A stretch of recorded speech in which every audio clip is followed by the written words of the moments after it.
ഇവിടെ വന്ന എല്ലാ പ്രിയപ്പെട്ടവർക്കായിട്ടും ഞാൻ ദൈവത്തെ സ്തുതിക്കുന്നു. ദൈവവചനം കേൾക്കുവാനായിട്ടും ദൈവവചനം ശ്രദ്ധിക്കുവാനായിട്ടും നമുക്ക് പിന്നെയും അവസരങ്ങൾ ലഭിക്കുന്നു. അതോർത്ത് ഞാൻ ദൈവത്തെ സ്തുതിക്കുന്നു. കഴിഞ്ഞ ദിവസങ്ങളിലൊക്കെ നമ്മൾ കർത്താവായ യേശുക്രിസ്തുവിൻ്റെ ക്രൂശിൻ്റെ പ്രാധാന്യം അപ്പോസ്തലനായ പൗലോസിൻ്റെ ലേഖനങ്ങളിൽ കൂടെയാണ് കടന്നുപോയിക്കൊണ്ടിരിക്കുന്നത്. എന്നാൽ ഇനി പത്രോസിൻ്റെ ലേഖനത്തിലേക്ക് നമുക്ക് ഇന്ന് രാത്രി കടന്നു വരാം. അവിടെ ചില ചിന്തകൾ പങ്കുവയ്ക്കുവാനായിട്ട് താല്പര്യപ്പെടുകയാണ്. 1 പത്രോസ് 1-ാം അധ്യായത്തിൻ്റെ 2-ാം വാക്യം ആദ്യമായിട്ട് നമുക്ക് വായിക്കാം. 1 പത്രോസ് 1-ാം അധ്യായത്തിൻ്റെ 2-ാമത്തെ വാക്യം.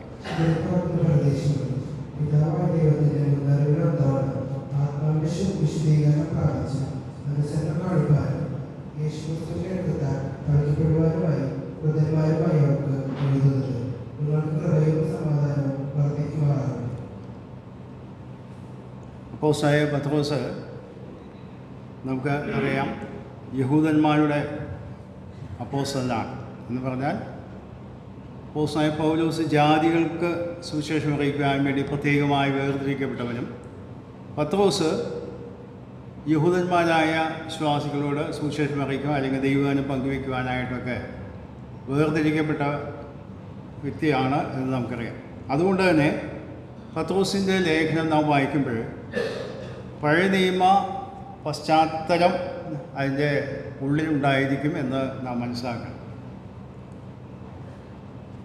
ഈ വാക്യത്തിൽ നിന്ന് ചില കാര്യങ്ങൾ പറയാനായിട്ടാണ് ഞാൻ ആഗ്രഹിക്കുന്നതെങ്കിൽ തന്നെ പ്രധാനമായിട്ടും യേശുക്രിസ്തുവിൻ്റെ രക്തത്താൽ തളിക്കപ്പെടുക എന്നുള്ള ആ ആശയം. യേശുക്രിസ്തുവിൻ്റെ രക്തം എന്ന് പറഞ്ഞാൽ ക്രിസ്തു മരിച്ചാലാണ് രക്തച്ചൊരിച്ചിലുണ്ടാകുന്നത്. അതോടനുബന്ധിച്ചാണ് ആ കാര്യങ്ങൾ പറയുന്നത്. എന്നാൽ ആ വായിച്ച വാക്യങ്ങളിൽ 1-2 കാര്യങ്ങൾ കൂടെ അതോട് ചേർത്ത് ചിന്തിക്കാം എന്ന് വായിക്കും.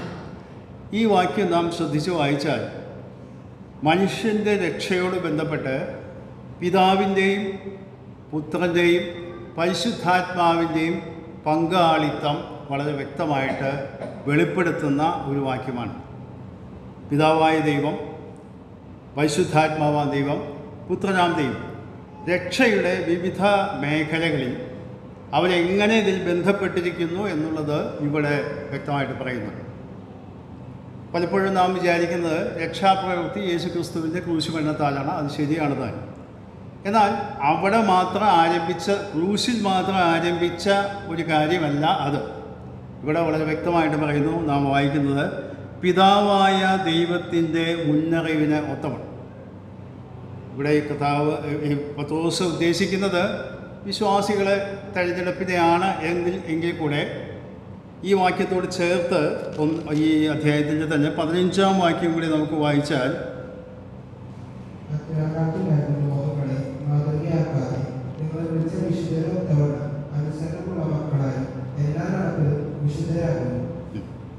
അവിടെ വായിക്കുന്നത് വിളിച്ച വിശുദ്ധനൊത്തവണ്ണം അനുസരണമുള്ള മക്കളായി എല്ലാ നടപ്പിലും വിശുദ്ധരാകും.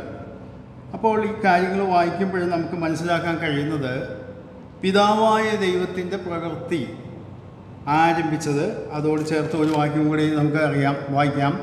20-ാമത്തെ വാക്യം, 1-ാം അധ്യായത്തിൻ്റെ 20-ാമത്തെ വാക്യം.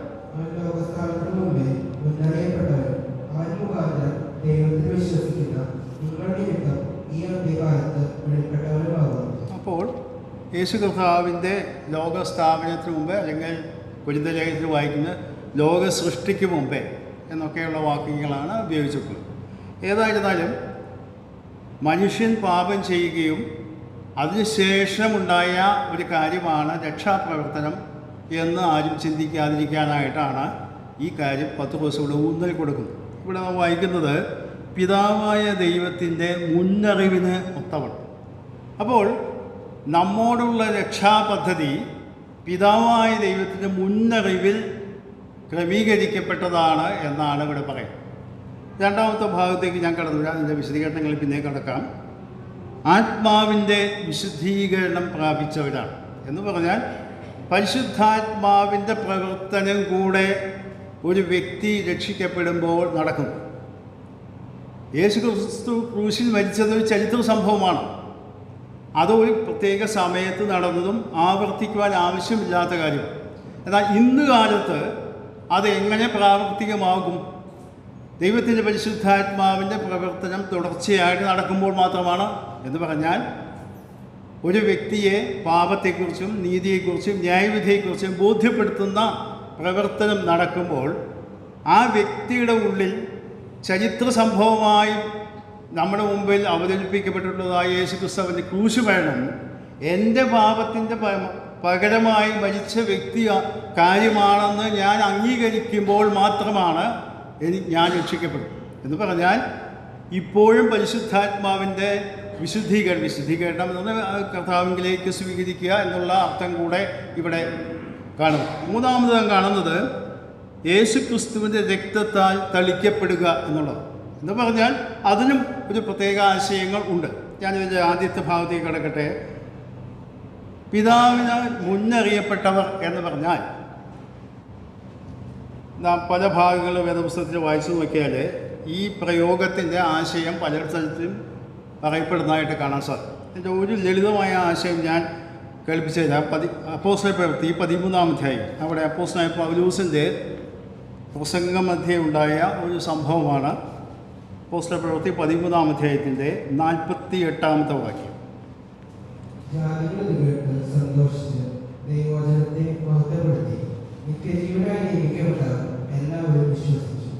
അവിടെ ശ്രദ്ധിക്കുക, നിത്യജീവനായി നിയമിക്കപ്പെട്ടവർ എല്ലാവരും വിശ്വസിച്ചു. ഇതിൻ്റെ പശ്ചാത്തലം 13-ാം അധ്യായത്തിൻ്റെ 13-ാം വാക്യം മുതൽ ആരംഭിക്കുന്നുണ്ട്.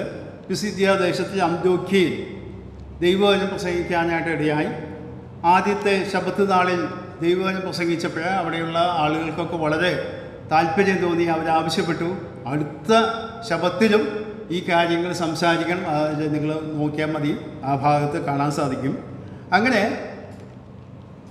പിറ്റത്തെ അവിടെ നാം വായിക്കുന്നത് 44-ാം വാക്യത്തിൽ വരുമ്പോൾ, പിറ്റേ ശബ്ബത്തിൽ ഏകദേശം പട്ടണം മുഴുവനും ദൈവവചനം കേൾപ്പാമെന്ന് കൂടി യഹൂദന്മാരെ പുരുഷാരത്തെ കണ്ട് അസൂയ നിറഞ്ഞവരായി എന്ന്.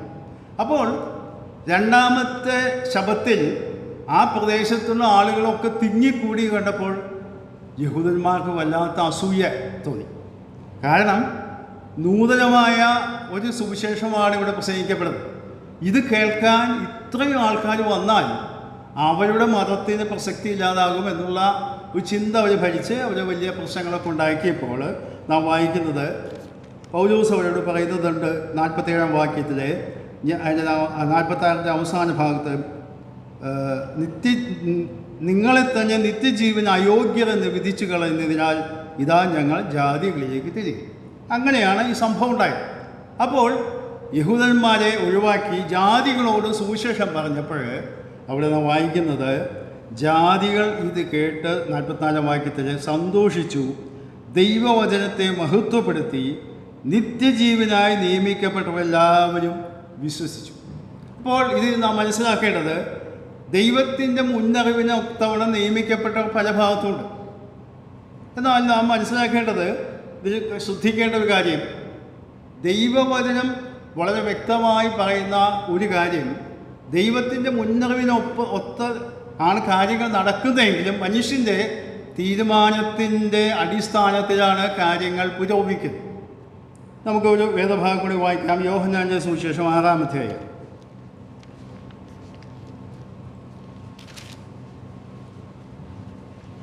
യോഹന്നാന്റെ സുവിശേഷം 6-ാം അധ്യായം അതിൻ്റെ 41 മുതൽ 44 വരെയുള്ള വാക്യങ്ങൾ നമുക്ക് വായിക്കാം.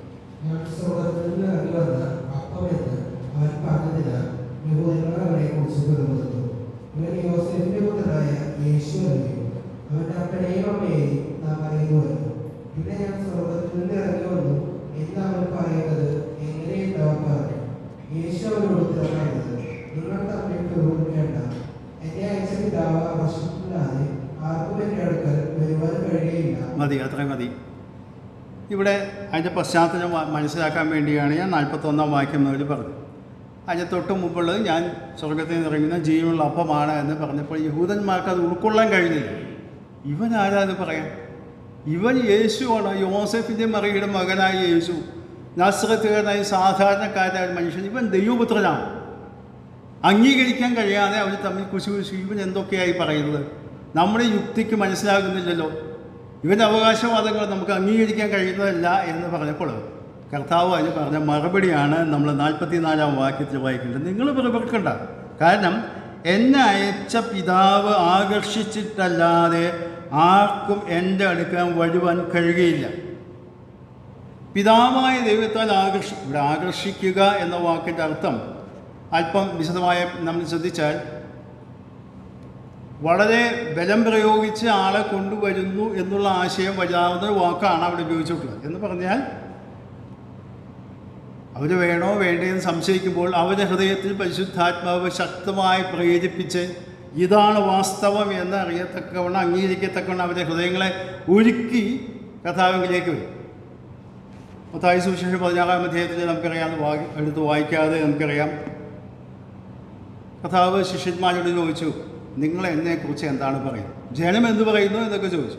അപ്പോൾ പത്രോസാണ് ആ വിശ്വാസ പ്രഖ്യാപനം നടത്തിയത്. ആ വിശ്വാസ പ്രഖ്യാപനം നീ ജീവനുള്ള ദൈവത്തിൻ്റെ പുത്രനായ ക്രിസ്തു എന്ന് പറഞ്ഞു. അപ്പോൾ കർത്താവ് പറഞ്ഞ മറുപടി വളരെ ശ്രദ്ധേയമാണ്. അവിടെ വായിക്കുന്നത് വാക്യം എല്ലാവരുടെയും മനസ്സിലുണ്ടായിരിക്കും ഞാൻ പ്രതീക്ഷ വായിക്കാൻ. മത്തായി സുവിശേഷം 16-ാം അധ്യായത്തിൻ്റെ 16-17 വാക്യം. ശിമോൻ പത്രോസ്, നീ ജീവനുള്ള ദൈവത്തിന്റെ പുത്രനായ ക്രിസ്തു എന്ന് ഉത്തരം പറഞ്ഞു.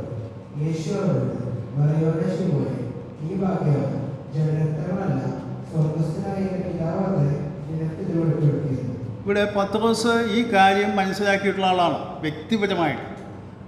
എന്ന് പറഞ്ഞാൽ ഈ ഏറ്റുപറച്ചിൽ നടത്തിയപ്പോൾ പത്രോസ് വിചാരിച്ചത്, അല്ലെങ്കിൽ മറ്റു ശിഷ്യന്മാർ വെച്ച് പത്രോസ് ഈ കാര്യം മനസ്സിലായി എന്നാണ്. എന്നാൽ അങ്ങനെയല്ല എന്ന് കർത്താവിടെ തിരുത്തുകയാണ്. അവിടെ പറയുകയാണ്, ബറിയോന ശിമോനെ നീ ഭാഗ്യവാൻ. ബറിയോന എന്ന വാക്കിൻ്റെ അർത്ഥം ശിമോൻ്റെ മകനായ പത്രോസ് എന്നുള്ളതാണ്. ശിമോനെ എന്നാണ്. നീ ഭാഗ്യവാൻ, നീ അനുഗ്രഹിക്കപ്പെട്ടവനാണ്. കാരണം ജഡരക്തങ്ങളല്ല സ്വർഗസ്ഥനായ എൻ്റെ പിതാവ് അത്രേ ഇത് നിനക്ക് വെളിപ്പെടുത്തിയത്. അപ്പോൾ പത്രോസ് ഈ ലേഖനം എഴുതുമ്പോൾ ഈ കാര്യം തൻ്റെ മനസ്സിലേക്ക് കടന്നു വരികയാണ്.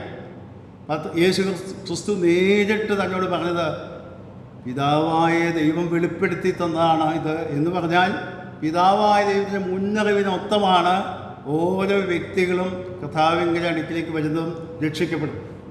രണ്ടാമത്തെ ഭാഗത്തേക്ക് പത്രോസിൻ്റെ ലേഖനത്തിലേക്ക് കടന്നു വരാം. അവിടെ വായിക്കുന്നത്, ആത്മാവിൻ്റെ വിശുദ്ധീകരണം പ്രാപിച്ചവർ.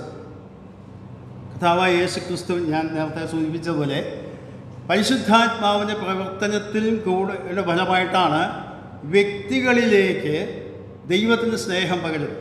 റോമാലേഖനം 5-ാം അധ്യായത്തിൽ അത് വായിക്കുന്നുണ്ടല്ലോ, ദൈവത്തിൻ്റെ സ്നേഹം നമ്മുടെ ഹൃദയങ്ങളിൽ പരിശുദ്ധാത്മാവിനാൽ പകർന്നിരിക്കുന്നു.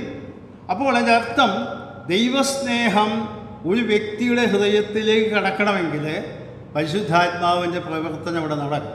അത്രമാത്രമാണ് അവിടെ ഞാൻ ഊന്നൽ കൊടുക്കാനായിട്ട് ആഗ്രഹം. മൂന്നാമത്തെ ഭാഗത്തേക്കാണ് ഞാൻ പ്രധാനമായിട്ടും കിടക്കുന്നത്. യേശു ക്രിസ്തുവിൻ്റെ രക്തത്താൽ തെളിക്കപ്പെടണം. അപ്പോൾ അതിന് മുൻപ് വാക്കുണ്ട്, അനുസരണം കാണിപ്പാനായിട്ട്. എന്ന് പറഞ്ഞാൽ അപ്പോസ്തലനായ പത്രോസ് ഒരു കാര്യം കൂടെ അവിടെ സൂചിപ്പിക്കുകയാണ്. ഇതിൻ്റെ ഒക്കെ ആശയം യേശു കർത്താവിനോട് അനുസരണം കാണിക്കാൻ വേണ്ടിയാണ്. ഞാൻ മറ്റൊരു തർജ്ജമ വായിച്ചു നോക്കിയപ്പോൾ യേശു ക്രിസ്തുവിന് വിധേയനായിരിക്കാൻ വേണ്ടിയാണ് ഈ കാര്യങ്ങൾ ചെയ്തത് എന്നാണ്. അത് POC തർജ്ജമയിലാണോ എന്ന് സംശയമുണ്ട്. എൻ്റെ ഓർമ്മയിൽ അത് വരുന്നുണ്ട്. യേശു ക്രിസ്തുവിനോട് വിധേയപ്പെട്ടിരിക്കാൻ വേണ്ടിയാണ് തിരഞ്ഞെടുക്കപ്പെട്ടത് എന്ന് പറഞ്ഞാൽ രക്ഷിക്കപ്പെട്ടു. പിന്നെ നമ്മൾ ഇഷ്ടം പോലെ ജീവിക്കുക, കർത്തൃമേശ ആചരിക്കുക, അല്ലെങ്കിൽ ഇഷ്ടം പോലെ ജീവിക്കുക, അങ്ങനെയല്ല. യേശു ക്രിസ്തുവിൻ്റെ കൽപ്പനകളോട് പൂർണ്ണമായ അനുസരണം കാണിപ്പാനാണ് എന്ന് ഞാൻ പറഞ്ഞല്ലോ. പത്രോസ് ഈ കാര്യങ്ങളൊക്കെ എഴുതുമ്പോൾ പഴയ നിയമ പശ്ചാത്തലമുണ്ട്. അതുകൊണ്ട് പഴയ നിയമത്തിൽ ഈ രക്തം തെളിക്കുക എന്ന് പറഞ്ഞാൽ തെളിക്കുക എന്നുള്ളതുകൊണ്ട് എന്തൊക്കെയാണ് ആശയങ്ങളെന്ന് ഇതിന് മുമ്പൊരിക്കൽ ഞാൻ ഇവിടെ ഒരു ഞായറാഴ്ച ദിവസം ഈ കാര്യം സംസാരിച്ചിട്ടുണ്ട് എന്നാണ് എൻ്റെ ഓർമ്മ. എങ്കിൽ കൂടെ ഇപ്പോൾ ഈ വിഷയത്തോട് ബന്ധപ്പെട്ട് നമുക്ക് വായിക്കാം. പുറപ്പാട് പുസ്തകം 24-ാം അധ്യായം അതിൻ്റെ 6 മുതൽ 8 വരെയുള്ള വാക്യം. പുറപ്പാട് പുസ്തകം 24-ാം അധ്യായം.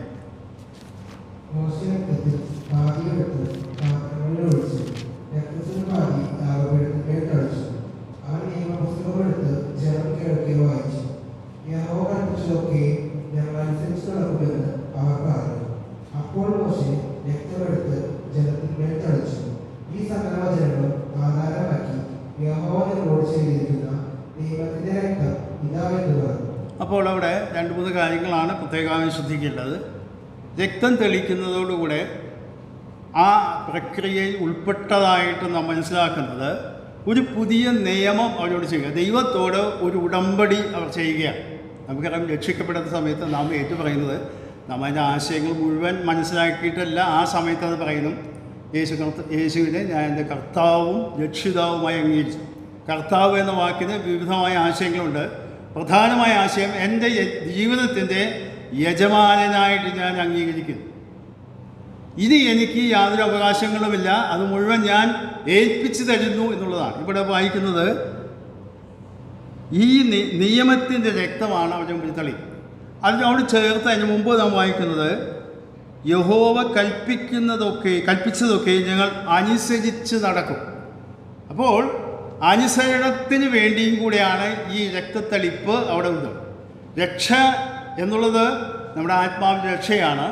ദൈവമക്കളായി തീരുന്നു എന്നുകൊണ്ട് മാത്രം കാര്യങ്ങൾ അവസാനിക്കുന്നില്ല. ആ ജീവിതം ആരംഭിക്കുമ്പോൾ പിന്നെ കർത്താവിനെ അനുസരിച്ച് നടക്കുവാനുള്ള തീരുമാനത്തോടുകൂടെ വേണം നാം മുമ്പോട്ട് പോകാൻ. അഥവാ ഞാൻ സ്വർഗത്തിലേക്ക് കടന്നു പോകും, ഞാൻ കർത്തൃമേശയിൽ പങ്കെടുക്കുന്നു, ഞാൻ കൂട്ടായ്മകളിലൊക്കെ സംബന്ധിക്കുന്നു, ഞാൻ സജീവമായി ജീവിക്കുന്നു എന്ന് മാത്രം പറഞ്ഞതുകൊണ്ട് കാര്യമായില്ല.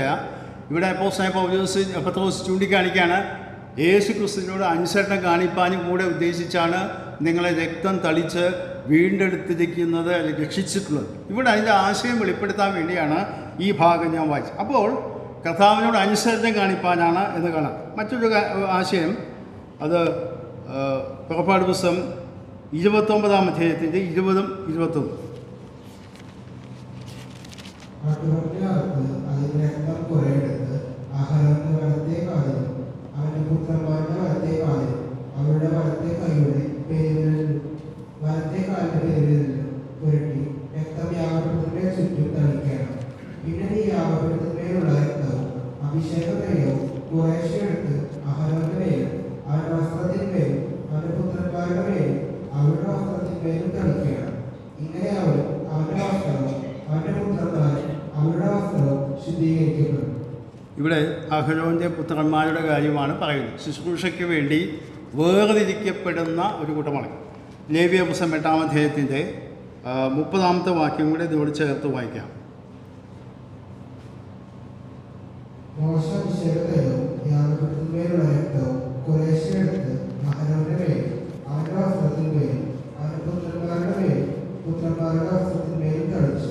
അഹരോനെയും അവന്റെ വസ്ത്രത്തെയും അവന്റെ പുത്രന്മാരെയും പുത്രന്മാരുടെ വസ്ത്രങ്ങളെയും ശുദ്ധീകരിച്ചു. ഇവിടെ ശുദ്ധീകരിച്ചു അല്ലെങ്കിൽ വേർതിരിച്ചു എന്നുള്ള വാക്കാണ് ഇവിടെ മനസ്സിലാക്കേണ്ടത്. അതായത് കർത്താവിൻ്റെ ശുശ്രൂഷയ്ക്ക് വേണ്ടി വേർതിരിക്കപ്പെട്ടവരാണ്, സേവനത്തിന് വേണ്ടി വേർതിരിക്കപ്പെട്ടവരാണ് ദൈവമക്കൾ എന്നുള്ള ആശയത്തിലാണ് രക്തം തളിച്ചു എന്നുള്ള ആശയം കൊണ്ട് അപ്പോസ്തലൻ പത്രോസ് സൂചിപ്പിക്കുന്നത് എന്ന് പഴയ നിയമത്തിൻ്റെ പശ്ചാത്തലത്തിൽ നമുക്ക് കാണാൻ സാധിക്കും. ഈ ഭാഗത്തോട് ചേർത്ത് 1-2 വാക്യങ്ങളൂടെ ഞാൻ വായിച്ച് കേൾപ്പിക്കാൻ ആഗ്രഹിക്കുകയാണ്. യോഹന്നാന്റെ സുവിശേഷം 17-ാം അധ്യായത്തിൻ്റെ 19-ാമത്തെ വാക്യം.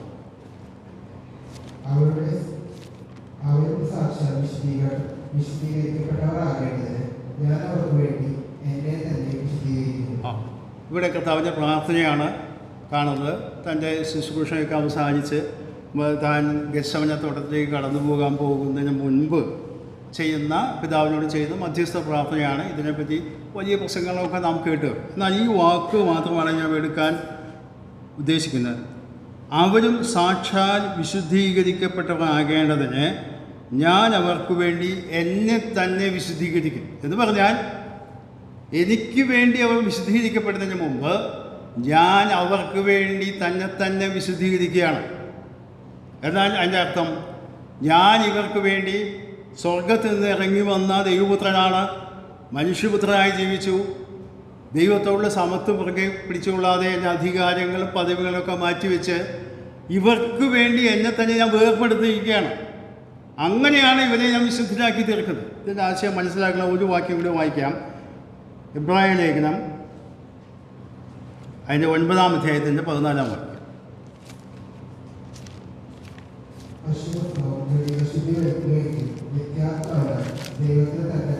നിഷ്കളങ്കനായി അർപ്പിച്ച ക്രിസ്തുവിന്റെ രക്തം ജീവനുള്ള ദൈവത്തെ ആരാധിക്കാം. നിങ്ങളുടെ മനസാക്ഷി ജീവപ്രവർത്തികളെ പോക്കി എത്ര അധികം ശുദ്ധീകരിക്കും. ഇവിടെ ഈ വാക്യത്തിൽ ദൈവത്തെ ആരാധിപ്പാൻ നിങ്ങളുടെ മനസാക്ഷിയെ നിർജീവ പ്രവൃത്തികളെ പോക്കി എത്ര അധികം ശുദ്ധീകരിക്കും. അവിടെ വായിക്കുന്നത് ക്രിസ്തുവിൻ്റെ രക്തത്തിൻ്റെ ഒരു അനുഭവമായിട്ടാണ് അവിടെ കാണിക്കുന്നത്.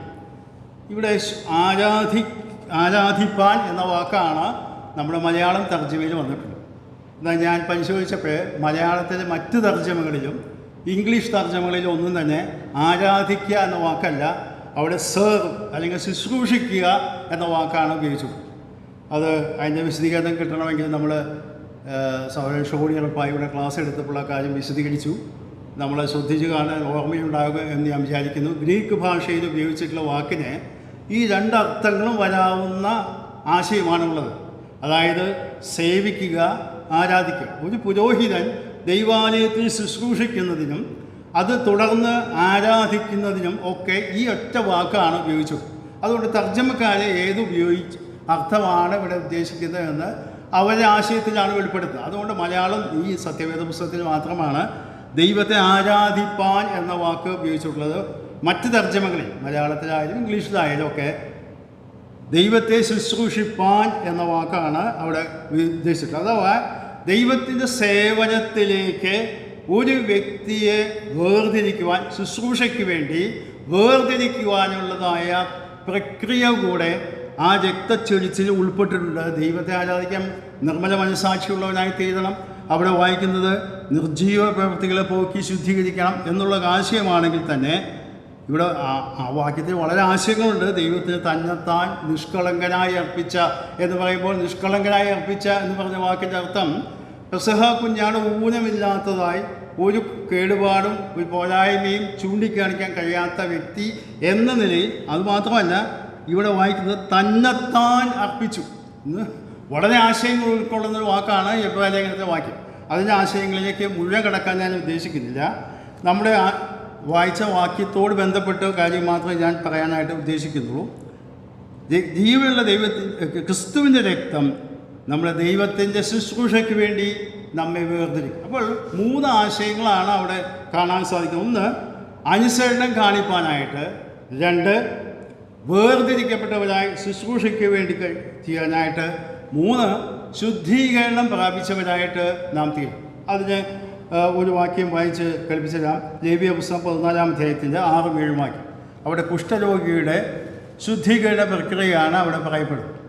ലേവ്യ പുസ്തകം 14-ന്റെ 6-7 വാക്യം. ജീവനുള്ള പക്ഷി, ദേവദാരു, ചുവപ്പുനൂൽ, ഈസോപ്പ് എന്നിവയെ അവരെടുത്ത് ഇവയെ ജീവനുള്ള പക്ഷിയെ ഉറവുകളത്തിന്മീതെ അകത്ത് പക്ഷിയുടെ രക്തത്തിൽ മുക്കി കുഷ്ഠശുദ്ധീകരണം കഴിക്കുവാനുള്ളവനെ 7 പ്രാവശ്യം തെളിച്ച് അവനെ ശുദ്ധിയുള്ളവരെന്ന് വിധിക്കുകയും ജീവനുള്ള പക്ഷിയെ വെളിയിൽ വിടുകയും വേണം. അവിടെ ശ്രദ്ധിച്ചോ, കുഷ്ഠരോഗിയുടെ സൗഖ്യം വരുമ്പോൾ, ഇതാണ് പുതിയ നിയമത്തിലേക്ക് വരുമ്പോൾ കുഷ്ഠരോഗികളെ സൗഖ്യമാക്കുന്ന സമയത്ത് കർത്താവ് പറഞ്ഞു, നിങ്ങൾ പോയി ദൈവാലയത്തിൽ പുരോഹിതന് നിങ്ങളെ തന്നെ കാണിക്കുക.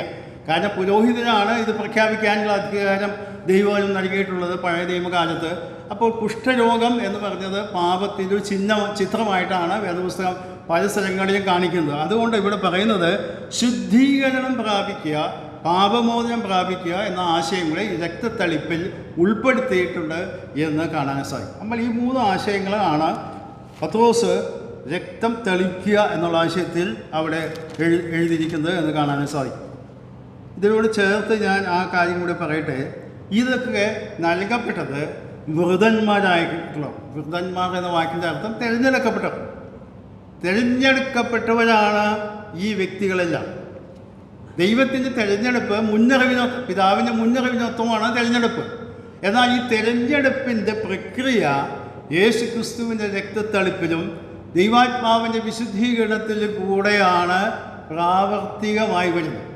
അതുകൊണ്ട് നമ്മെ പാപമോചനം ലഭിക്കുന്നവരായി പ്രഖ്യാപിക്കുന്നു, ദൈവിക ശുശ്രൂഷയ്ക്കൊണ്ട് വേർതിരിക്കുന്നു. മാത്രമല്ല ജീവിതത്തിൻ്റെ എല്ലാ മേഖലകളിലും കർത്താവിനോട് അനുസരണം കാണിച്ച് ജീവിക്കാനായിട്ട്, ശ്രദ്ധിക്കാനായിട്ട് നമുക്ക് ആവശ്യമുണ്ട് എന്ന് കാണാൻ സാധിക്കും.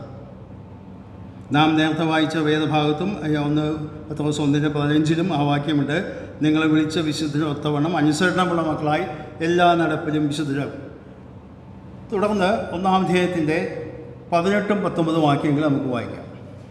വ്യർത്ഥവും പിതൃപാരമ്പര്യവുമായുള്ള നിങ്ങളുടെ നടപ്പിൽ നിന്ന് നിങ്ങളെ വീണ്ടെടുത്തിരിക്കുന്നത് പൊന്നു വെള്ളി മുതലായ അഴിഞ്ഞുപോകുന്ന വസ്തുക്കളെ കൊണ്ടല്ല, ക്രിസ്തു എന്ന നിർദോഷവും നിഷ്കളങ്കവുമായ കുഞ്ഞാടിന്റെ വിലയേറിയ രക്തം കൊണ്ടത്രേ എന്ന് നിങ്ങൾ അറിയുന്നുവല്ലോ. ഇവിടെ ഈ വാക്യം നമ്മൾ പലപ്പോഴും വളരെ പരിചിതമായ വാക്യമാണ്. കർത്തൃമേശയിലൊക്കെ വളരെ പ്രാവശ്യം ഉദ്ധരിക്കപ്പെടുന്നതാണ്. മിക്കവാറും എല്ലാ ഞായറാഴ്ചകളിലും നമ്മൾ ഈ വാക്യം ഒരു രീതി അല്ലെങ്കിൽ മറ്റു രീതിയിൽ നമ്മുടെ ശ്രദ്ധയിലേക്ക് കടന്നു വരുന്ന വാക്യമാണ്. അവിടെ പറയുന്ന വാക്ക് വീണ്ടെടുപ്പിൻ്റെ വിലയെയാണ് അവിടെ ചിത്രീകരിക്കുന്നത്. വിലയേറിയ രക്തം എന്ന വാക്കാണ് അവിടെ ഉപയോഗിച്ചിട്ടുള്ളത്. അതിന് പറയുന്ന വാക്ക് പൊന്നു വെള്ളി എന്ന് പറഞ്ഞാൽ ഈ ലോകത്തിൽ വളരെ വിലയുള്ള ഇന്നും പൊന്നും വെള്ളിയും വളരെ വിലയുള്ള സാധനങ്ങളാണ്. നാമാഭരണങ്ങൾ ഉപയോഗിക്കുന്നില്ല എന്നുള്ള മറ്റൊരു കാര്യം. എന്നാൽ പൊന്നും വെള്ളിയും തന്നെയാണ് പണത്തിൻ്റെ അടിസ്ഥാനമായിട്ട്. സ്വർണ്ണമാണ് ലോകമെമ്പാടും അംഗീകരിക്കപ്പെട്ടിട്ടുള്ളത്. അപ്പോൾ വളരെ വിലയുള്ള വസ്തുവായിട്ടാണ് അത് നാം മനസ്സിലാക്കേണ്ടത്. എന്നാൽ അതിനേക്കാൾ വിലയേറിയതാണ് യേശു ക്രിസ്തുവിൻ്റെ രക്തം എന്ന് ഇവിടെ കാണിക്കുന്നു. അവിടെ വായിക്കുന്ന വാക്കുകൾ ശ്രദ്ധിക്കണം. 19-ാം വാക്യത്തിൽ ക്രിസ്തു എന്ന നിർദോഷവും നിഷ്കളങ്കവുമായ കുഞ്ഞാടിൻ്റെ വിലയേറി. ഇവിടെ ക്രിസ്തു എന്ന നിർദോഷവും നിഷ്കളങ്കവുമായ കുഞ്ഞാട് എന്ന വാക്ക് സാധാരണഗതിയിൽ വെളിപ്പാട് പുസ്തകത്തിലാണ് കൂടുതൽ ഉപയോഗിച്ചിട്ടുള്ളത്. വളരെയധികം പ്രാവശ്യം അവിടെ ഉപയോഗിച്ചതായിട്ട് ശ്രദ്ധിക്കാൻ കഴിയും. യേശു കർത്താവിനെ ചൂണ്ടിക്കാണിക്കുന്ന ഒരു വാക്കാണ്. എന്നാൽ നമ്മുടെ മലയാളം തർജ്ജമയിൽ അല്പം വ്യത്യാസം വന്നിട്ടുണ്ട്. ഇവിടെ വായിക്കുന്നത് ക്രിസ്തു എന്ന നിർദോഷം നിഷ്കളവുമായ കുഞ്ഞാട് എന്നാണ്. എന്നാൽ മറ്റ് തർജ്ജമകളിൽ ഇംഗ്ലീഷ് ഞാൻ വായിച്ചു നോക്കിയപ്പോൾ അല്പം വ്യത്യാസമുണ്ട്. അതിങ്ങനെയാണ്, കറയോ കളങ്കമോ ഇല്ലാത്ത കുഞ്ഞാടിൻ്റേതുപോലെയുള്ള ക്രിസ്തുവിൻ്റെ രക്തം. ഇംഗ്ലീഷിൽ അത് എഴുതിയിരിക്കുന്നത് ആസ് എ ലാം വിത്തൗട്ട് ലെമിഷ്. അതായത് ഒരു കുഞ്ഞാടിൻ്റേതുപോലെ എന്ന് പറഞ്ഞാൽ കുഞ്ഞാട് ഏതാ കുഞ്ഞാട്? പെസഹ കുഞ്ഞാടിൻ്റെ ചിത്രമാണ് അവിടെ കാണിക്കുന്നത്. പെസഹ കുഞ്ഞാട്. അപ്പോൾ പുറപ്പാട് ദിവസം 12-ാം അധ്യായത്തിൽ നാം വായിക്കുമ്പോൾ ഈ കുഞ്ഞാടിനെ കുറിച്ച് പറയുന്നത് പുറപ്പാട് ദിവസം 12-ാം അധ്യായത്തിൻ്റെ 5-ാം വാക്യം പ്രത്യേകിച്ച് നിഷ്കർഷിക്കുന്ന ഒരു കാര്യമുണ്ട്. ആട്ടിൻകുട്ടി ഊനമില്ലാത്തതും 1 വയസ്സ് പ്രായമുള്ള ആളുമായിരിക്കണം. അത് ചെമ്മീനാണ് കോലാട. ഊനമില്ലാച്ചാൽ ഒരു തരത്തിലുള്ള പോരായ്മകളോ കേടുപാടുകളോ അംഗഭംഗങ്ങളോ ഇല്ലാത്ത ഒരു ആടിനായിരിക്കണം അവിടെ അർഹപ്പെടേണ്ടത്. ആ അർത്ഥമാണ് ഇവിടെ പറയുന്നത്. കുഞ്ഞാടിൻ്റേതുപോലെ നിഷ്കളങ്കമായ ഊനമില്ലാത്ത ഒരു കുറ്റവും കുറവും കാണിക്കാനില്ലാത്ത കുഞ്ഞാടിൻ്റേതുപോലെയുള്ള യേശു ക്രിസ്തുവിൻ്റെ രക്തം. അപ്പോൾ പത്രോസിൻ്റെ മനസ്സ് പിന്നിലേക്ക് കടന്നു പോവുകയാണ്. പെസഹ കുഞ്ഞാടിൻ്റെ അർക്കപ്പെടൽ മുഖാന്തരം 2 കാര്യങ്ങളാണ് സാധിച്ചത്. ഒന്ന്, സംഹാരദൂതൻ്റെ ആ വാളിൽ നിന്ന് വിടുതൽ പ്രാപിച്ചു, മരണത്തിൽ നിന്ന് വിടുതൽ പ്രാപിച്ചു. 2, അടിമത്തത്തിൽ നിന്നുള്ള ആ വിടുതൽ പ്രാപിച്ച് യാത്ര ആരംഭിക്കുന്ന അതിന് തുടർന്നാണ്. നമുക്ക് ആ ചരിത്രം അറിയാവുന്നതുകൊണ്ട് ആ വേദഭാഗങ്ങൾ മുഴുവൻ വിശദീകരിക്കാൻ ആവശ്യമില്ല. പെസഹ കുഞ്ഞാടിനെ അർത്ത് ആ രക്തം പുരട്ടി വീടിൻ്റെ അകത്തിരിക്കണം. ആദിജാതൻ കൊല്ലപ്പെടും, അല്ലെങ്കിൽ കൊല്ലപ്പെടും. സംഹാരദൂതൻ കടന്നു പോകുമ്പോൾ ഇസ്രായേൽ മക്കൾക്ക് പ്രത്യേക ഒഴിവൊഴിവൊന്നും അവിടെ പറഞ്ഞിട്ടില്ല. ഇസ്രായേൽ മക്കളായാലും ഇസ്രായേലായാലും ഒരുപോലെ ആദിജാതന്മാർ കൊല്ലപ്പെടും. അതുകൊണ്ട് ഇവർക്ക് വേണ്ടി ഒരു കുഞ്ഞാട് കൊല്ലപ്പെടുകയും ആ രക്തം കാലുമേലും കുറുമ്പടിമേലും പുരട്ടി ആ വീടിൻ്റെ അകത്ത് ഇരിക്കുകയാണെങ്കിൽ അവർക്ക് മരണത്തിൽ നിന്നുള്ള വിടുതലുണ്ട്. 2, ആ വിടുതലിന് ശേഷമാണ് തിടക്കത്തോടു കൂടി അതൊക്കെ കഴിച്ചതിന് ശേഷമാണ് അന്ന് രാത്രി തന്നെയാണ് 400 ചില്വാനം വർഷം അടിമകളായിരുന്ന മിസ്രൈമിൽ നിന്ന് അവരെ യാത്ര പുറപ്പെടും. അപ്പോൾ 2 കാര്യങ്ങളാണ് അവിടെ ചിത്രീകരിക്കുന്നത്. ഒന്ന്, നിത്യമായ, ഇവിടെ നമ്മൾ കാണിക്കുന്നത് നിത്യമായ മരണത്തിൽ നിന്ന് വിടുതലും, പിന്നീട് സ്വാതന്ത്ര്യത്തോടുകൂടിയുള്ള ജീവിതവും അവർക്ക് വാഗ്ദാനം ചെയ്യപ്പെട്ടിരിക്കുകയാണ്. അപ്പോൾ അതിൽ നിന്ന് നാം മനസ്സിലാക്കേണ്ട ഒരു കാര്യം, യേശു ക്രിസ്തുവിൻ്റെ രക്തത്താൽ പാപമോചനം ലഭിച്ചു എന്ന് മാത്രമല്ല, ക്രിസ്തീയ ജീവിതത്തിൻ്റെ തുടർമാനമായ പ്രക്രിയയ്ക്ക് അത് പ്രചോദനം നൽകണം. അതിനു വേണ്ടിയും കൂടെയാണ് ഇവിടെ. എന്നാൽ ഇവിടെ അതിന് തൊട്ട് മുമ്പുള്ള വാക്യം 18-ാം വാക്യത്തിൽ നാം വായിച്ചപ്പോൾ ചില കാര്യങ്ങൾ കൂടെ അതോട് ചേർത്ത് പറയാനായിട്ട് ആഗ്രഹിക്കുന്നു. ഇവിടെ വീണ്ടെടുപ്പ് എന്ന വാക്ക് അവിടെ ഉപയോഗിച്ചു. നമ്മൾ പഴയ നിയമത്തിൽ വീണ്ടെടുപ്പ് എന്ന് പറയുന്നത് മിസ്രൈമിൽ നിന്നുള്ള വീണ്ടെടുപ്പാണ്, ഫറവോൻ്റെ അധികാരത്തിലുള്ള വീണ്ടെടുപ്പാണ്. എന്നാൽ ഇവിടെ ഒരു കാര്യം കൂടെ സൂചിപ്പിക്കും.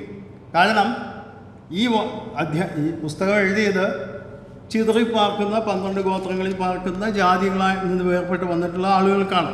അപ്പോൾ അവരെ സംബന്ധിച്ചിടത്തോളം പഴയ നിയമത്തിലെ ആശയങ്ങൾ മാത്രമല്ല അവരുടെ മനസ്സിലേക്ക് കടന്നു വരേണ്ടത്. അവിടെ പറയുകയാണ് വ്യർത്ഥമായ പിതൃപാരമ്പര്യങ്ങൾ എന്ന് പറഞ്ഞാൽ അവർ ദൈവമക്കളാകുന്നതിന് മുൻപ് അവരെ സ്വാധീനിച്ചിരുന്ന പല ആശയങ്ങളും അവർക്കുണ്ട്.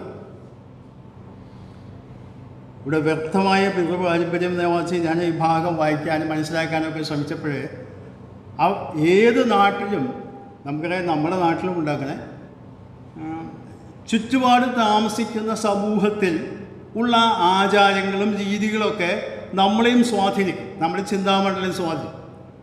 ഞാനൊരു ഉദാഹരണം പറഞ്ഞാൽ, പല ആളുകളും ചില സമയങ്ങളിൽ ജനിക്കുന്ന ആളുകൾക്ക് ഇന്ന നക്ഷത്രത്തിലാണ് ജനിച്ചത്, അപ്പോൾ ഇന്ന രീതിയിലാണ് കാര്യങ്ങൾ സംഭവിക്കാൻ പോകുന്നതെന്നുള്ള ഒരു ധാരണയുണ്ട്. ഇപ്പോൾ പത്രങ്ങളിലും മാസികളൊക്കെ വാരഫലം എന്ന് പറഞ്ഞ ഒരു പരിപാടിയുണ്ട്. ഓരോ നക്ഷത്രങ്ങളിൽ ജനിച്ചവർക്ക് ഈ ആഴ്ച ഇന്നതുപോലെ സംഭവിക്കും. നമ്മുടെ ആളുകളും പലരും അത് വിശ്വസിക്കുകയും അംഗീകരിക്കുകയും ചെയ്യുന്നുണ്ട്. നിങ്ങളത് ശ്രദ്ധിച്ച് നോക്കിയാൽ പ്രത്യേകിച്ച് പഴയ തലമുറയിലുള്ള ആളുകൾ ആ കാര്യങ്ങളൊക്കെ ആ നിലയിൽ അംഗീകരിക്കുന്നവരെ മനസ്സുകൊണ്ട്. പൊതുവെ ഇന്നത്തെ പുതിയ തലമുറ അതൊന്നും അത്ര കാര്യമായിട്ട് ഗവനിക്കുന്നില്ല എന്നുള്ള വാസ്തവമാണ്. വ്യക്തമായ പിതൃപാരമ്പര്യങ്ങൾ അവരെ മുമ്പ് ജീവിച്ചിരുന്ന സമൂഹത്തിൽ നിന്ന് അവരെ മനസ്സിലേക്ക് സ്വാധീനിച്ചിട്ടുള്ളതായ ഈ പാരമ്പര്യങ്ങളിൽ നിന്നൊക്കെയുള്ള വിടുതലാണ് ഈ രക്ഷിക്കപ്പെടുമ്പോൾ സാധിക്കേണ്ടത്. അതായത് പഴയ സ്വഭാവങ്ങളുടെ സ്വാധീനം ഏത് സമൂഹത്തിലായാലും അതിൻ്റേതായ സാഹചര്യങ്ങൾ ഉണ്ട് എന്ന് നാം മനസ്സിലാക്കണം. നമുക്കിപ്പോൾ ഉള്ളതുപോലെയല്ല മറ്റൊരു രാജ്യത്തുള്ളത്. നാം വിചാരിക്കുന്നത് നമ്മുടെ രാജ്യത്ത് മാത്രമേ ഇതൊക്കെ ഉള്ളൂ. അങ്ങനെയല്ല, ഏത് സമൂഹത്തിൽ ജീവിക്കുന്ന ആളുകൾക്ക്. കാരണം ഇത് എഴുതിയത് നമ്മളെ പോലെയുള്ള ആളുകളെ മാത്രം ഉദ്ദേശിച്ചല്ലോ, അവിടെ ചുറ്റുപാട് താമസിക്കുന്ന ആ ആളുകളെക്കുറിച്ച്. അവർക്ക് അങ്ങനെയുള്ള പാരമ്പര്യം ഉണ്ടായിരുന്നു. അതുകൊണ്ട് ആ പാരമ്പര്യങ്ങളുടെ സ്വാധീനത്തിൽ വലയത്തിൽപ്പെട്ട് മുമ്പോട്ട് പോകരുത് എന്ന് ചിന്തിച്ചുകൊണ്ടാണ് ഇവിടെ പറയുന്നത്, നിങ്ങൾ അതിൽ നിന്നും കൂടെ വീണ്ടെടുത്തതാണ്. പാപത്തിൻ്റെ അധികാരത്തിൽ വീണ്ടെടുത്തു, ശിക്ഷയിൽ നിന്ന് വീണ്ടെടുത്തു, അടിമത്തിൽ നിന്ന് വീണ്ടെടുത്തപ്പോൾ പിതൃപാരമ്പര്യങ്ങളിൽ നിന്നും കൂടെ നിങ്ങൾ വീണ്ടെടുത്തിരിക്കുകയാണ്. നാം ഈ കാര്യം നമ്മുടെ സ്വന്തം ജീവിതത്തിൽ ഒന്ന് ശ്രദ്ധിക്കേണ്ടതാണ്. കാരണം പലപ്പോഴും നമ്മളൊക്കെ തമാശയ്ക്കാണെങ്കിൽ പറയാറുള്ളത്, പെട്ടെന്ന് പൂച്ച വഴി ചാടിയ ഇന്നത്തെ കാര്യം പെശകാണ്. നമ്മളൊക്കെ പലരും പറയുന്ന യാത്രയ്ക്ക് പോകുമ്പോഴൊക്കെ ഇറങ്ങുമ്പോൾ, അല്ലെങ്കിൽ ഒരു യാത്രയ്ക്ക് ഇറങ്ങുമ്പോൾ നമ്മൾ വീട്ടിൽ നിന്ന് ആരെങ്കിലും പിന്നീന്ന് വിളിച്ചാൽ എന്തിനാണ് വിളിച്ചത്, ഞാൻ ഒരു വഴിക്ക് ഇറങ്ങിയതല്ലേ. അതിൻ്റെ ആശയങ്ങളുണ്ട്. എന്തിന് നമ്മുടെ വീടുകളിൽ ഇപ്പോൾ ഹൗസ് വാമിങ് എന്ന് പറഞ്ഞ ഒരു പരിപാടി നടക്കുന്നത്. ഈ ഹൗസ് വാമിങ് എന്ന് പറയുന്നത് ഇവിടെ പല ദേവദാസന്മാരും വന്ന് പ്രസംഗിക്കുകയും ക്ലാസ് എടുക്കുകയൊക്കെ ചെയ്തിട്ടുള്ളതാണ് ഈ വിഷയം. നിങ്ങളുടെ ശ്രദ്ധയിലേക്ക് ഞാൻ കൊണ്ടുവരുന്നത്. അവിടെ പാലുകാച്ചൽ എന്നൊരു ചടങ്ങ്. ഈ ചടങ്ങ് നമ്മുടെ സമൂഹത്തിൽ ഇപ്പം നമ്മുടെ വീടുകളിലും ഇത് വ്യാപിച്ചിട്ടുണ്ട്. നിങ്ങൾ ശ്രദ്ധിച്ചാൽ അറിയാം. ഞാനിൻ്റെ ഉദാഹരണങ്ങളൊന്നും പറയാനായിട്ട് ആഗ്രഹിക്കുന്നില്ല.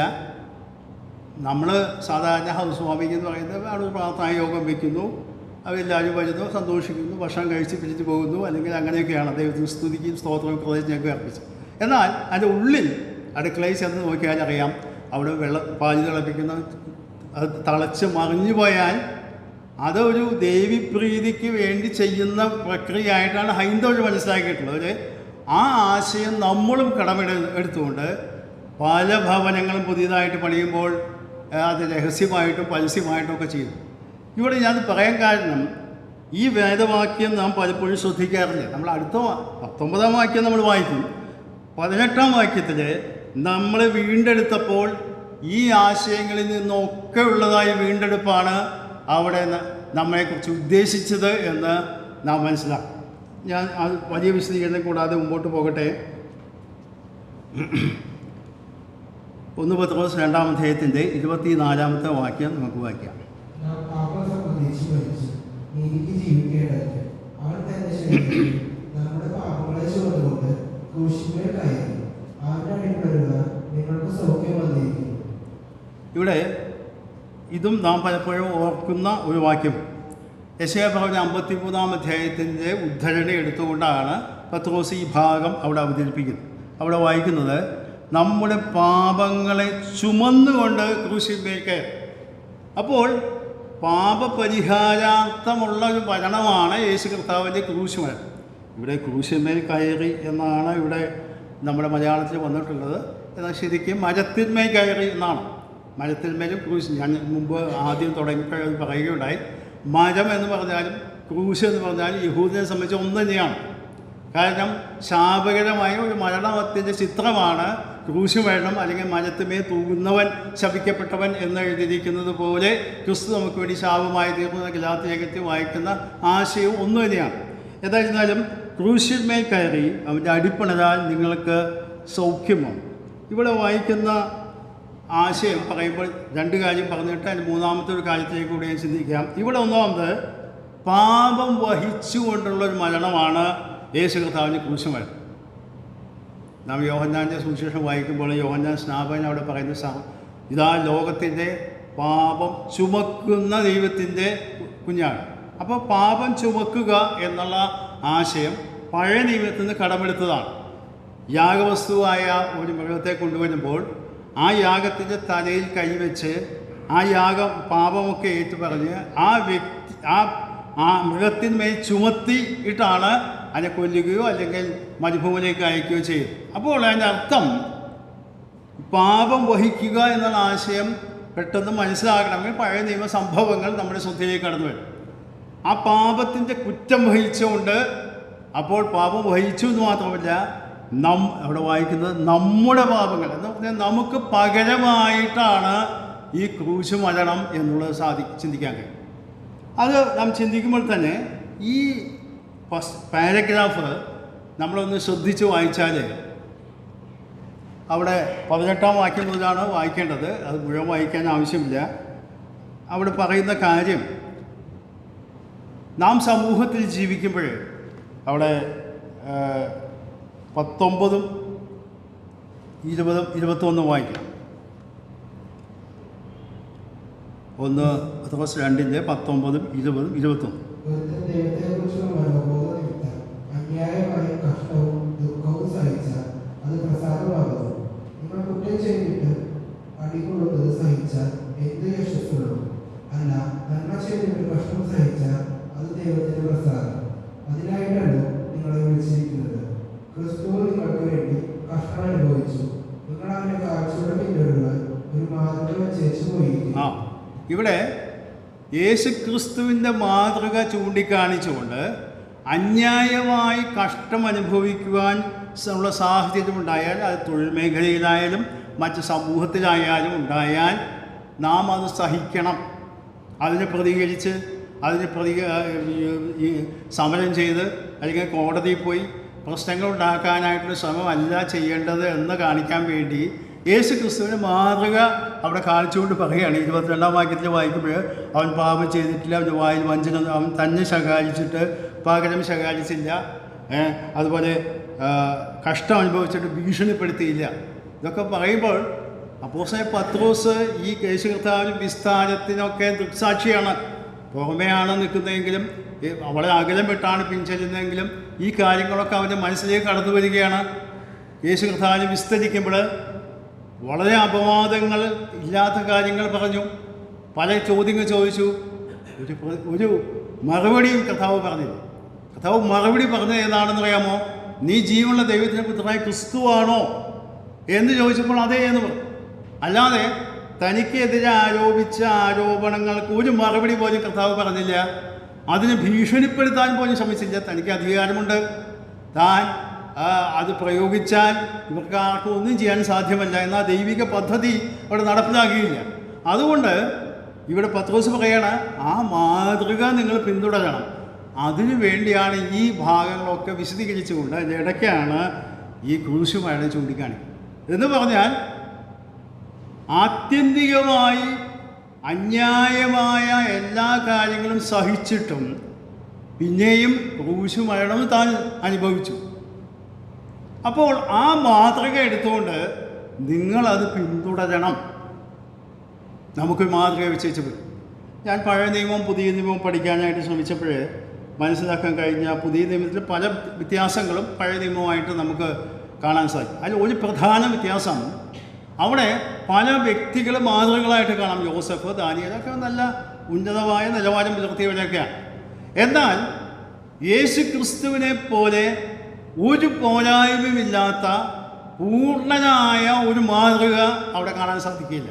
കാരണം അവരൊക്കെ മനുഷ്യരാണ്, അതിൻ്റേതായ പരിമിതികൾ അവർക്കുണ്ട്.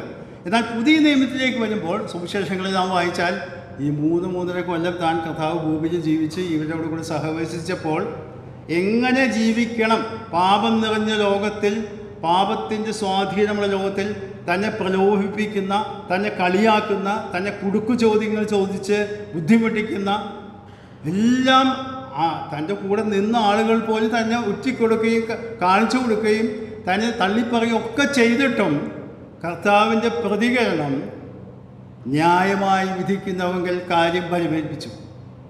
പലപ്പോഴും നമ്മുടെ ക്രിസ്തീയ മണ്ഡലത്തിൽ, ക്രിസ്തീയ സമൂഹത്തിൽ മാത്രമല്ല നമ്മുടെ സഭ കുടിവരകളിലൊക്കെ ഇങ്ങനെയുള്ളൊരു മനോഭാവം നമുക്ക് പലപ്പോഴും നഷ്ടമായിക്കൊണ്ടിരിക്കുകയാണ്. എന്തെങ്കിലും ആരെങ്കിലും അപ്പം പ്രതികരിക്കാനായിട്ട് നമ്മുടെ വെമ്പൽ കൊള്ളുന്നവരാണ്.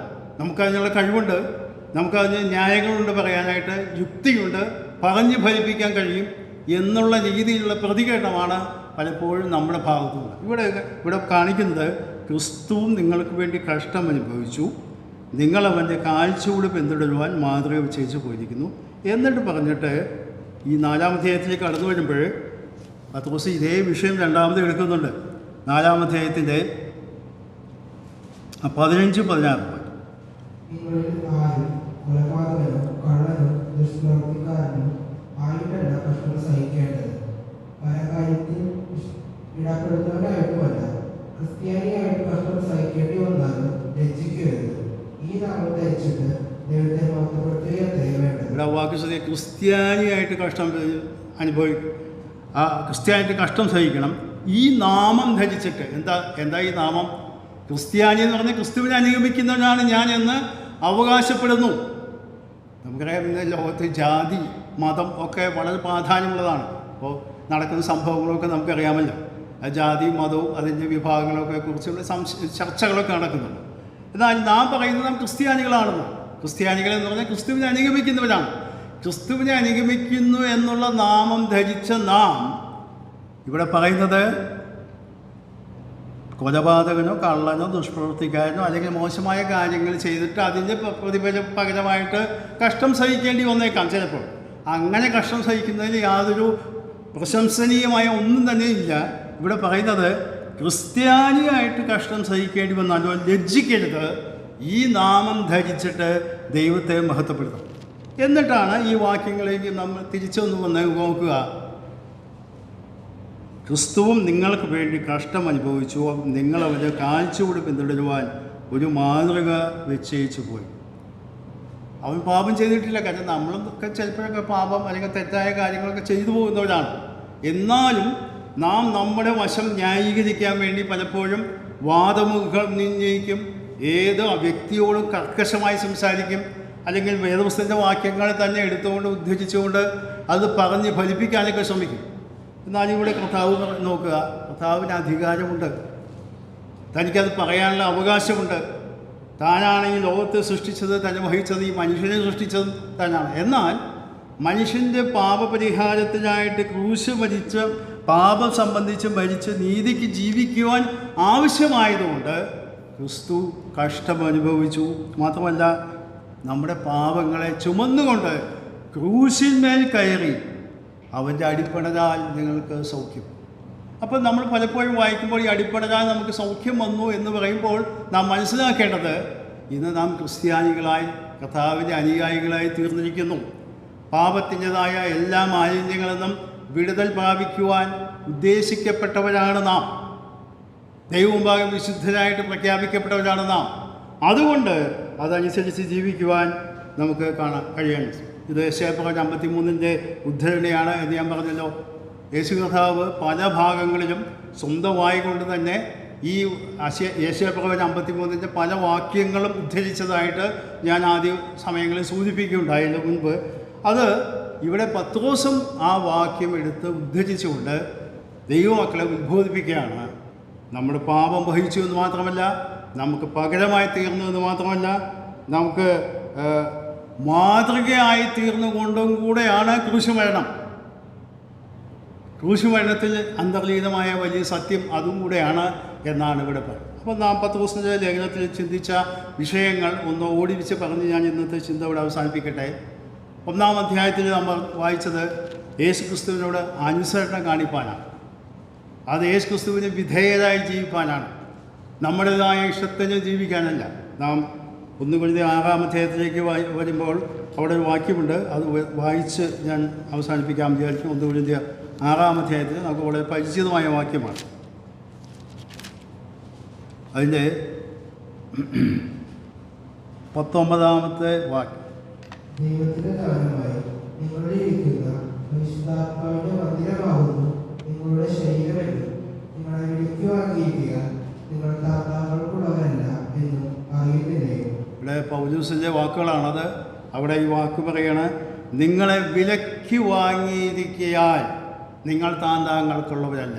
ഞാൻ പറഞ്ഞല്ലോ, നാം രക്ഷിക്കപ്പെട്ട സമയത്ത് നാം ഏറ്റുപറയുന്നത് നാം യേശുവിനെ കർത്താവും രക്ഷിതാവുമായിട്ട് അംഗീകരിച്ചു. കർത്താവ് എന്ന വാക്കിൻ്റെ അർത്ഥം നമ്മുടെ യജമാനൻ അവനാണ് എന്നുള്ള ആശയത്തിലാണ് ആ വാക്ക് ഉദ്ദേശിക്കപ്പെട്ടിട്ടുള്ളത്. എന്ന് പറഞ്ഞാൽ നമ്മുടെ യജമാനൻ നമ്മെ വില കൊടുത്ത് വാങ്ങിയിട്ടുള്ളതാണ്. വെളിപ്പാട് പുസ്തകത്തിലേക്ക് വരുമ്പോൾ അത് കാണാനായിട്ട് പിന്നെയും സാധിക്കും. നീ ഇറക്കപ്പെട്ട് നിന്റെ രക്തം കൊണ്ട് ഗോത്രത്തിനും ഭാഷയും ജാതിക്കുന്ന ദൈവത്തിനായി വിലയ്ക്ക് വാങ്ങി. നമുക്ക് ഇഷ്ടംപോലെ ജീവിക്കാൻ വേണ്ടി വിലയ്ക്ക് വാങ്ങി എന്നല്ല, ദൈവത്തിനായി വിലയ്ക്ക് വാങ്ങി എന്ന് പറഞ്ഞാൽ എൻ്റെ അർത്ഥം, നാം പലപ്പോഴും നമ്മുടേതാണ്, സ്വന്തമാണ്, ഞാൻ എൻ്റെ ഇഷ്ടം പോലെ ചെയ്യും എന്നൊക്കെ വിചാരിക്കുമ്പോൾ നാം വേദപുസ്തകത്തിലെ ആ പ്രമാണം മറന്നു പോവുകയാണ്. നാം വിലയ്ക്ക് വാങ്ങപ്പെട്ടവരാണ്, യേശു ക്രിസ്തുവിൻ്റെ രക്തത്താൽ വിലയ്ക്ക് വാങ്ങപ്പെട്ടവരാണ്, വിലയേറിയ രക്തം കൊടുത്ത് വിലയ്ക്ക് വാങ്ങിയതാണ്. നമുക്ക് പകരമായിട്ട് നമ്മുടെ പാപം വഹിച്ചുകൊണ്ട് ക്രൂശിന്മേൽ കയറിയതാണ്. അത് നമുക്ക് പിന്തുടരുവാൻ ഒരു മാതൃകയാണ് എന്നും കൂടെ ഓർമ്മിപ്പിക്കാനായിട്ട് പത്രോസ് ശ്രമിക്കുന്നതായിട്ട് കാണാൻ സാധിക്കും. ഈ ചിന്തകൾ നമുക്ക് അനുഗ്രഹമായിട്ട് ദൈവം അനുവദിച്ചാൽ ഈ പഠനം അടുത്ത ആഴ്ചയും തുടരുവാനായിട്ട് ഇടയാക്കുന്നതാണ്.